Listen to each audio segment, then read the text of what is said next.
Your profit margins are too low, and I can see at least 3 areas for immediate cost cutting, the man in the expensive suit declared, tapping his tablet screen. Starting with employee compensation.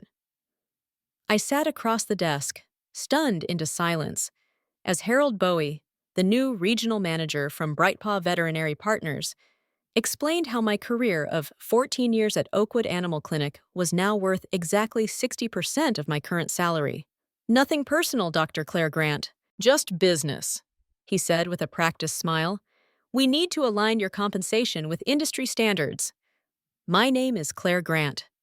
I'm 41 years old and have dedicated my entire professional life to the animals of Lexington, Kentucky. What started as a job at a small, family-owned veterinary practice straight out of vet school had grown into something I poured my heart and soul into. I was the one who'd helped the clinic grow from a 2-room operation to the trusted community fixture it had become. I understand this is a transition period, I replied calmly, though my heart was pounding. When would these changes take effect? Next pay cycle, Harold answered, already looking back at his tablet. We'll need your decision by Friday. When old Dr. Andrew decided to retire and sell the practice, we'd all been nervous, but he'd assured us that Brightpaw would maintain the clinic's values. They understand what we've built here, he'd said during the announcement dinner.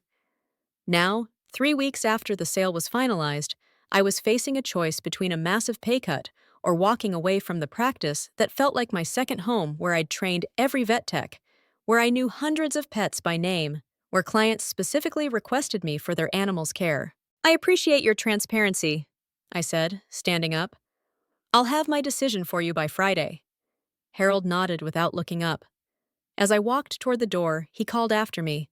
Oh, and Claire, we're implementing a new scheduling system next week. The training manual is in your email. Outside his office, I paused by the reception desk where Rachel was updating patient records.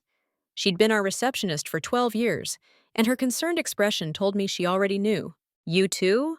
I asked quietly. She nodded. 30% cut plus reduced hours.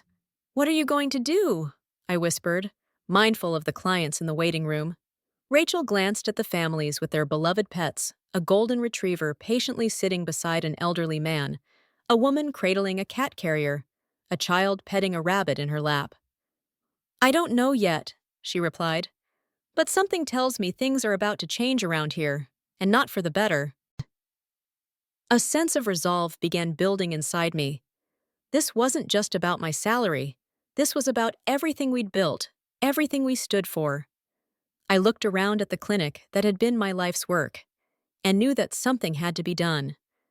I've always believed that being a good veterinarian means more than just medical expertise. It's about relationships with animals, yes, but equally with their humans. Over 14 years, I'd vaccinated puppies, and later helped those same dogs cross the Rainbow Bridge. I'd sent handwritten sympathy cards after difficult losses, and celebrated miraculous recoveries. My cell phone number was saved in countless family contacts as Dr. Claire for emergency consultations. My apartment walls were covered with thank you cards and photos of pets I'd treated. The refrigerator displayed drawings from children whose animals I'd saved. These weren't just clients. They were connections that ran deep. You've worked with Brightpaw before, right? I asked Daniel, our newest veterinarian, during lunch the following day. At 32, he'd joined us 6 months ago after working at a corporate practice in Nashville. He nodded grimly. 3 years. It always starts the same cost-cutting, then efficiency improvements, then pressure to upsell services. And the care quality? I asked, though I already suspected the answer. Everything becomes about numbers, he replied. How many patients you see per hour, how many additional services you sell, how much revenue you generate. He pushed his salad around. That's why I left. Got tired of being told to recommend unnecessary dental procedures to meet monthly targets. Later that afternoon, between appointments, I called Dr. Andrew. After 30 years of practice, he'd retired to a cabin by the lake, where he spent his days fishing and writing the veterinary memoir he'd always talked about. I had no idea, Claire, he said, his voice heavy with regret. Their representatives assured me they valued the practice's culture. I would never have sold if I'd known. It's not your fault, I assured him. You deserved your retirement. I need to make a decision. What are you thinking? He asked. I hesitated. The idea had been forming in my mind, but saying it aloud would make it real. I'm considering opening my own practice. The silence on the line lasted only a moment. You should, he finally said. You've got the experience, the client relationships, and Lexington could use a clinic that still puts care above corporate margins. After we hung up, I sat in my office, looking at the degrees and certifications on the wall. My mind drifted to conversations with clients over the years, many of whom had expressed how grateful they were that we weren't one of those assembly line vet clinics. My thoughts were interrupted by a knock. It was Julia, our head technician for the past 8 years. Sorry to bother you, Dr. Grant, but Mrs. Ruth is here with Baxter. She specifically asked for you, even though she's technically scheduled with Dr. Daniel today. Tell her I'll be right there, I said, standing up. As I prepared to examine the 10-year-old beagle I'd been treating since he was a puppy, I realized what I needed to do. The decision wasn't just about my salary anymore. It was about preserving something that mattered. Friday morning arrived with a clarity I hadn't felt in weeks. I had spent my evenings researching commercial real estate, equipment costs, and small business loans. I'd called 3 former colleagues who had successfully established their own practices. The more I explored the possibility, the more right it felt. I knocked on Harold's door at precisely 9:00. Come in, he called, his voice distracted. I entered to find him video conferencing with someone, his back half turned to the door. I'll call you back, he told the screen before swiveling to face me. Claire, good. Have you made your decision? I have, I replied, handing him an envelope. This is my 2 weeks' notice. His professional mask slipped for just a moment, revealing genuine surprise. You're quitting? Over a standard market adjustment? I'm pursuing a new opportunity, I corrected him. And I wanted to inform you properly, with time to arrange coverage for my patients. Andrew leaned back in his chair, studying me. You know, I expected this reaction from some of the support staff, but not from you. You're a senior veterinarian. This is how corporate acquisitions work. Everyone needs to adjust. I understand business realities, I said carefully. And I've made a business decision of my own. He shrugged, already reaching for my resignation letter. We'll have HR prepare your exit paperwork. I assume you'll be joining another practice? Something like that, I answered vaguely. The news of my resignation spread through the clinic like wildfire. By lunchtime, Rachel, Julia, and Daniel had all found moments to pull me aside. Is it true? Rachel asked, her voice barely above a whisper as we stood by the filing cabinets. Yes, I confirmed. My last day is 2 weeks from today. What will you do? She pressed. I hesitated before deciding to trust her with the truth. I'm opening my own practice. I've been looking at a space over on Maple Avenue. Her eyes widened. Really? That's... She glanced around and lowered her voice further. That's amazing, Claire. Throughout the day, similar conversations followed. Daniel expressed interest immediately. Keep me posted, he said meaningfully during a brief moment between patients. That evening, I sat at my kitchen table with a legal pad, making lists and plans. My phone buzzed with a text from Julia. Whatever you're planning, count me in. It wasn't until my 3rd cup of tea that the severity of what happened earlier hit me. As I was leaving for the day, Mrs. Ruth had stopped me in the parking lot. Her mutt, Oliver, had been my patient since she adopted him 6 years ago. I overheard one of the techs saying, You're leaving? She said, genuine distress in her voice. Is it true? When I confirmed it, her response was immediate. Where are you going? Because Oliver and I will follow you there. That simple declaration of loyalty made me realize something I hadn't fully appreciated before. I wasn't just a veterinarian to these people and their pets. I was their veterinarian, and that bond meant something Brightpaw had severely undervalued. Staring at my notes, I felt a renewed sense of purpose. This wasn't just about refusing an unfair pay cut anymore. This was about creating something better, a practice that would honor the trust these families had placed in me. The next 2 weeks were the longest of my career. I maintained absolute professionalism, treating each animal with the same care I always had. But an undercurrent of tension ran through every interaction with management. Andrew had taken to hovering during my appointments, clipboard in hand, making notes about efficiency opportunities. He scheduled an exit interview for my final day and emailed daily reminders about my continuing obligation to non-solicitation of clients and employees, a clause that, upon review with a lawyer friend, turned out to be largely unenforceable in Kentucky. What Andrew didn't know was that I'd already signed a lease on a storefront just 7 minutes across town. The space had previously been a pediatrician's office, meaning much of the necessary infrastructure was already in place. I'd secured financing through a local bank, where I'd been a customer for over a decade, and equipment suppliers I'd worked with for years offered favorable terms for the new practice. "We value relationships, too," my medical supplier rep told me during a discreet lunch meeting. "And frankly, we've seen what happens to quality when Brightpaw takes over. We're happy to support independent practices." In the clinic, I maintained a careful silence about my plans, but word was spreading regardless. Clients would ask pointed questions during appointments. "So, where exactly will your new practice be located?" Mrs. Thompson asked, while I examined her terrier's ear infection. "I haven't finalized anything yet," I replied carefully, aware of the microphone on the computer system that had been installed the previous week as part of Brightpaw's quality assurance program. She lowered her voice. "Well, when you do, please let me know. Max won't see anyone else." These conversations happened daily, and each one strengthened my resolve. I wasn't just making a career move. I was preserving a standard of care that mattered to the community. On Wednesday of my final week, Andrew called me into his office again. His demeanor had changed the corporate confidence, replaced by barely concealed irritation. "Several clients have been asking about your future plans," he said without preamble. "I need to remind you of your contractual obligations." "I am aware of my obligations," I replied calmly. "And I've been clear with everyone that I don't have concrete plans to announce."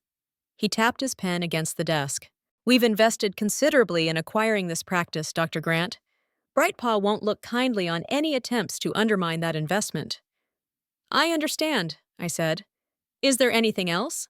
He studied me for a moment. "We're prepared to reconsider your compensation package.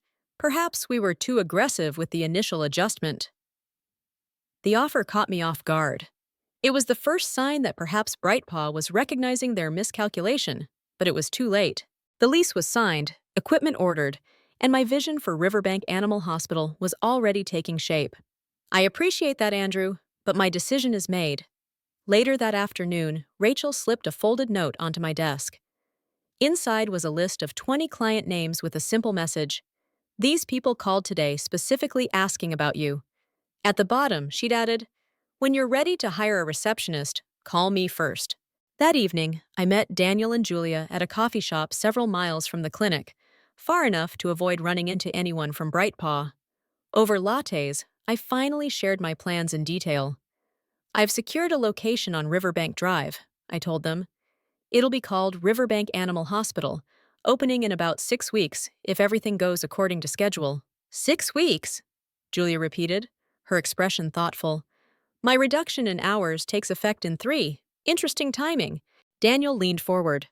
"What's your staffing plan?"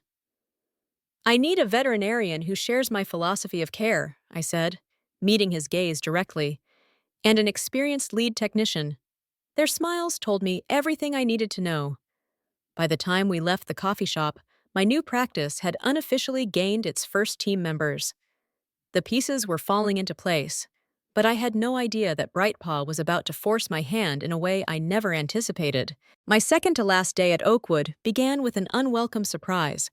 Posted on the break room bulletin board was a new fee schedule, effective immediately, with price increases averaging 30% across all services. Basic vaccinations that had cost $45 were now $60. Dental cleanings jumped from $300 to $425.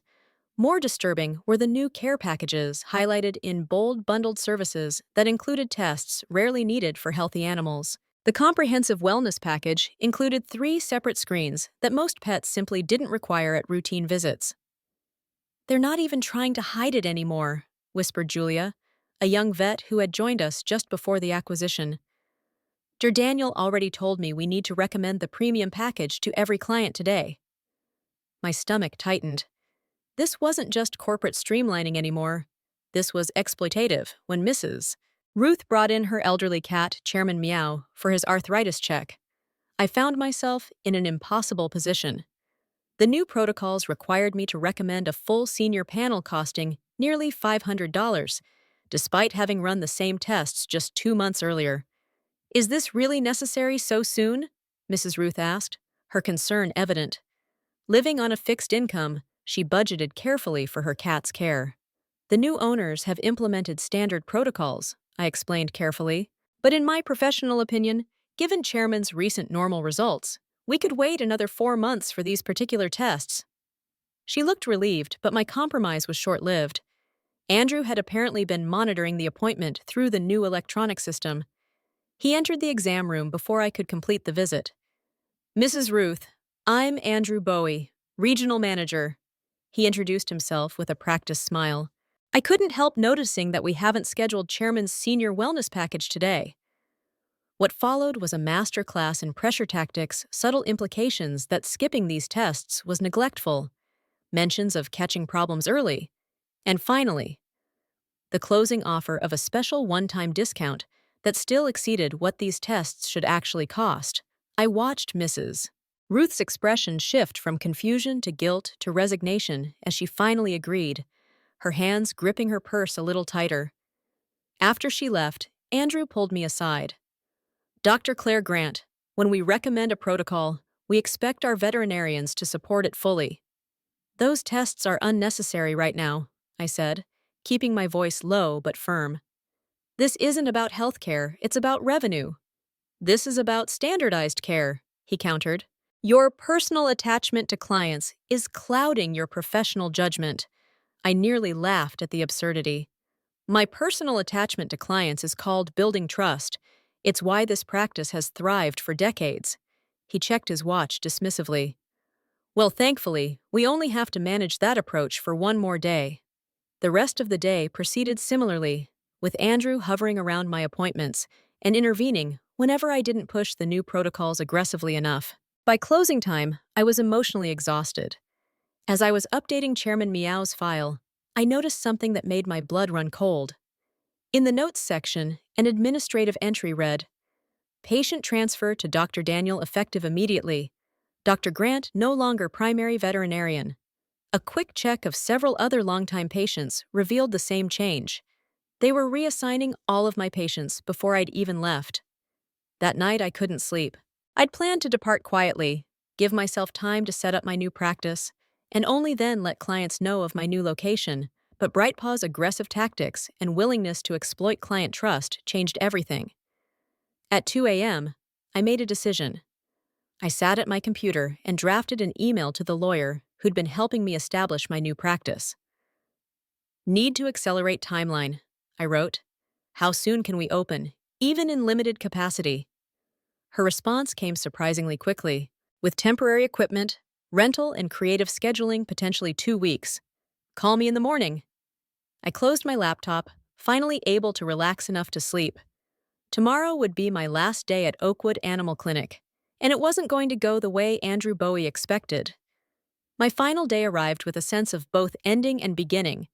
I'd spent the early morning hours preparing, making calls, and setting things in motion. Now, as I parked in my usual spot for the last time, I felt strangely calm.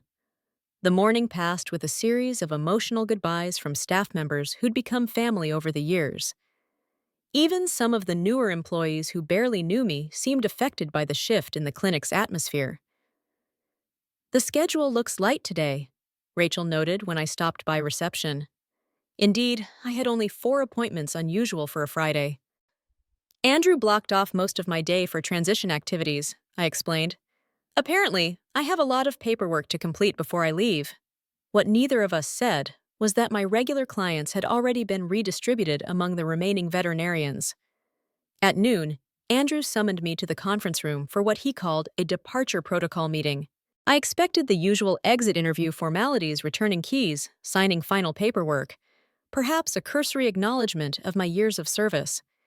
Instead, I found Andrew seated with two people I'd never seen before. One was introduced as BrightPaw's regional legal counsel, the other as their human resources director. "Before we process your departure, we need to address some concerns," Andrew began, his tone formal. "It's come to our attention that you may be planning to open a competing practice in violation of your employment terms." The legal counsel, a stern woman in her 50s, slid a document across the table. "This is a cease and desist letter regarding any plans to practice veterinary medicine within a 20-mile radius of this facility for the period of 1 year." I looked at the document but didn't touch it. I don't recall signing any non-compete agreement.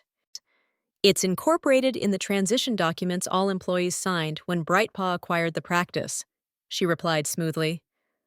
"Actually," I said, reaching into my bag, "I have copies of everything I signed. There was no non-compete clause in any of those documents." I placed my own file on the table. "My lawyer confirmed this yesterday."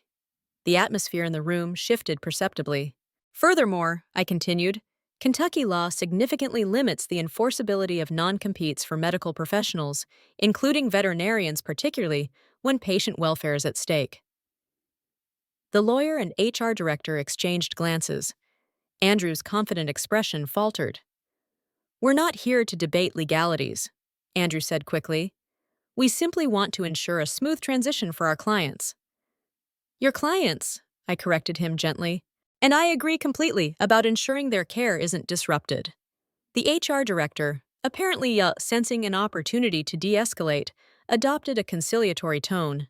"Dr. Claire Grant, I understand you've been with this practice for many years. Perhaps we can find a compromise that works for everyone." And I smiled. I'm always open to reasonable solutions. What followed was 2 hours of negotiations that eventually resulted in a simple agreement. I would not actively solicit Oakwood's clients for a period of 30 days, and in exchange, BrightPaw would drop any claim to restrict my practice location or timing. By the time we finished, I had officially completed my tenure at Oakwood Animal Clinic.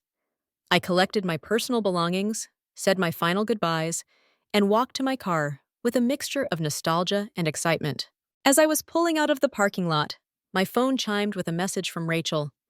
"Just overheard Andrew on the phone with corporate," he said. "She's just one veterinarian. How much impact could her leaving possibly have?" I smiled at her message and typed a quick reply. "I guess we'll find out." What Andrew and BrightPaw didn't realize was that I wasn't just leaving. I was already 2 steps ahead. The wheels were in motion, and nothing would stop what was coming next. Riverbank Animal Hospital opened its doors exactly 17 days after my departure from Oakwood. The timeline had been ambitious, requiring round-the-clock work, temporary equipment rentals, and a skeleton crew working double shifts. But we made it happen. Daniel joined me as the second veterinarian. Maggie came aboard as our lead technician after her hours at Oakwood were reduced to part-time. Rachel gave her notice the day the new reception desk was installed, citing BrightPaw's hostile work environment in her resignation letter.